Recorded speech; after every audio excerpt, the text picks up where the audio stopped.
Alors, nous voyons dans cette vidéo comment animer un bouton dans InDesign.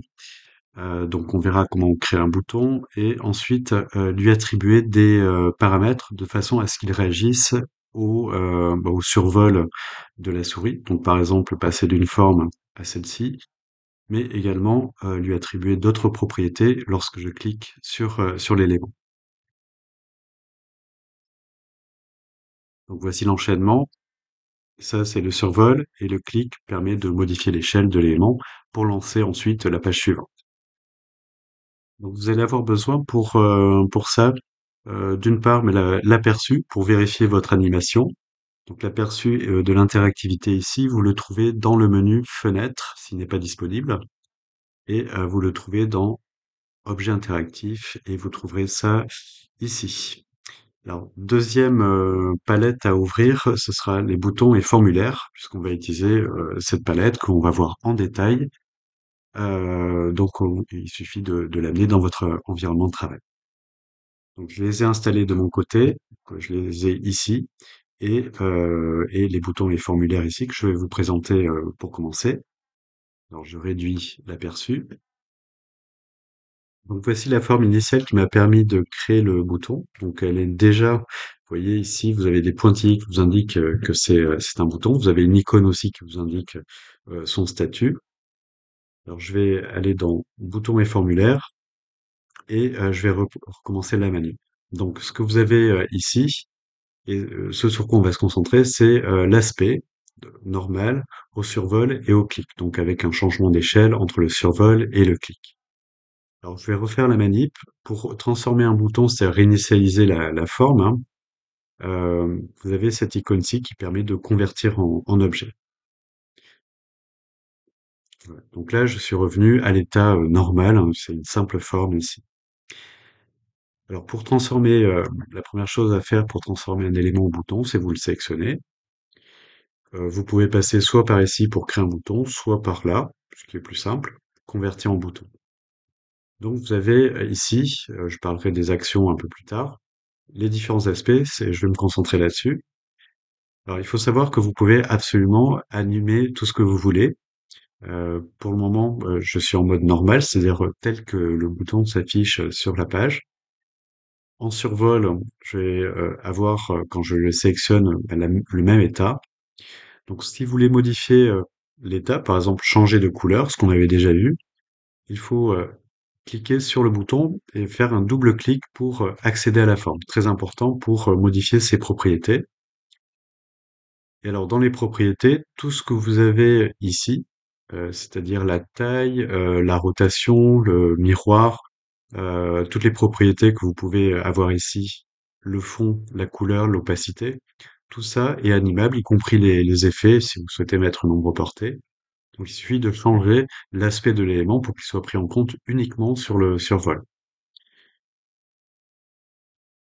Alors par exemple ici, pour le survol, je vais modifier la couleur. Donc je vais faire ici, je vais sur le fond et puis je mets une couleur ici. Voilà. Donc ça, c'est un simple changement. Je vais aller un peu plus loin, c'est-à-dire que au lieu de mettre une couleur, je vais appeler une image.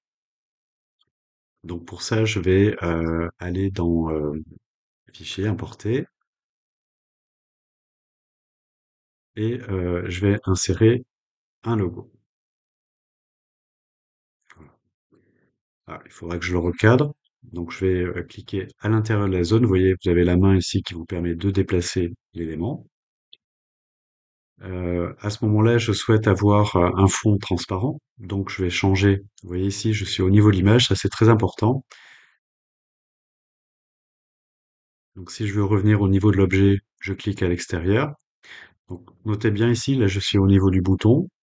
Si je veux modifier ma forme à l'intérieur, je double-clique pour accéder à la forme. Donc c'est le bloc conteneur.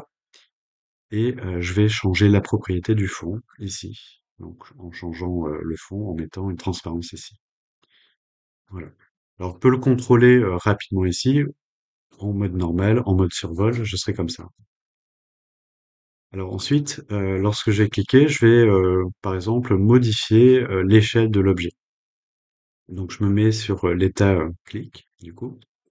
Alors donc je vais devoir rappeler mon image. Donc je repars sur mon bouton, je double-clique pour accéder à la forme. CTRL D, c'est le raccourci pour importer un élément. Et je fais ouvrir. Je modifie l'arrière-plan, ici, et puis je recadre ici. Alors pour le moment, pas de différence entre les deux. J'aimerais que, au moment du clic, il y ait une légère mise à l'échelle. Donc là, il va falloir que je clique deux fois pour entrer dans le groupe, dans le bouton, et encore deux fois pour accéder à l'image pour pouvoir modifier ses paramètres. Alors pour modifier l'échelle à partir du centre, vous voyez que si je fais ça, ça va pas aller. Donc CTRL Z. Donc à partir du centre, je vais appuyer sur Alt pour que l'échelle se fasse à partir du centre. Et pour garder l'homothétie, c'est-à-dire les proportions, j'appuie sur Shift ou Maj de votre clavier. Alors je contrôle. Ici, j'ai mes trois états. Ici. Alors, l'aperçu de l'interaction se fait via cette palette, hein, aperçu de l'interaction. Ici, vous avez deux modes. Donc, vous avez la page sur laquelle vous étiez dans InDesign. Donc là, je vais choisir ce mode-là. Donc, je clique ici. Donc, on voit bien que ça fonctionne. Donc, j'ai trois états ici. Si vous voulez contrôler le document entier, vous cliquez sur définir l'aperçu du document ici. Et dans ce cas-là, il faudra relancer l'aperçu. Je relance la lecture. Donc là, c'est l'entièreté du document que je peux consulter. Donc avec les navigations qu'on avait vues sur la première vidéo. Et la suite, donc l'animation du bouton. Donc je vérifie et je clique ici. Donc, ce bouton, pour le moment, réagit à la souris, mais n'a pas d'action liée. Là, j'aimerais par exemple passer à la page suivante. Alors pour ça, j'ai besoin d'un signet, comme on avait vu la dernière fois. Donc je vais sélectionner mon texte ici et je vais lui affecter un signet pour bien l'identifier. Et je vais l'appeler étape 1.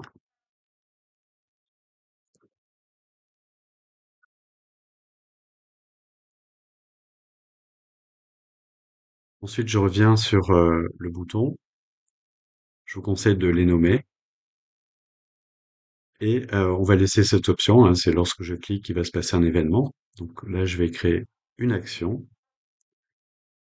Je vais utiliser l'action accéder à la cible, qui est le plus simple hein, pour accéder à un élément dans le document. Et à cet endroit, je vais désigner le signet que j'ai créé pour qu'il aille bien vers l'élément. Alors, je contrôle tout ça dans Aperçu. Donc, bien se mettre hein, dans ce mode-là pour voir tout le document. Je vais relancer la lecture du document. Donc, je vais l'arrêter et le relancer. Et je vais sur cette partie-là, je clique et j'accède à la page. Alors, notez que jusqu'à présent, nous avons vu des animations simples, c'est-à-dire qu'il n'y a pas il n'y a pas d'interpolation, de mouvement, il n'y a pas de réelle animation, on passe d'un état à l'autre. Donc là, pour la prochaine vidéo, je vous expliquerai comment mettre en place d'autres types d'animations avec la palette animation, de façon à définir des mouvements à l'arrivée d'une page, et on verra également comment utiliser les masques pour faire réapparaître le texte derrière cette barre, par exemple.